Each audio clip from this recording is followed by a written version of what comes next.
این وحشتناکترین وسیله‌ای بوده که برای اثبات وفاداری وجود داشته.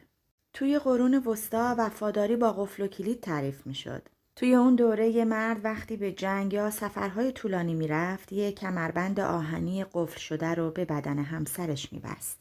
یه وسیله سنگین فلزی و ترسناک با یه قفل که به صورت کامل کل ناحیه خصوصی زن رو میپوشون و فقط 2 سوراخ خیلی کوچیک برای رفع نیازهای ضروری داشت.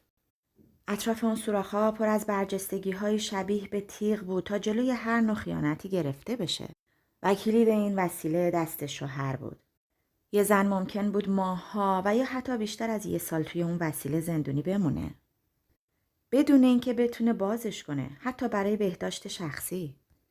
استفاده طولانی از این وسیله بیشتر مواقع باعث زخم، عفونت و درد خیلی شدید میشد.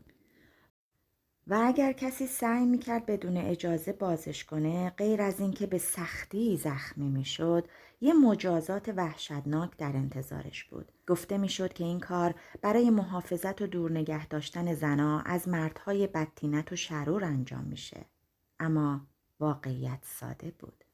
کنترل کامل روی بدن زنها. و در عمل عشق با فلز سرد، درد و رنج و ترس محافظت میشد.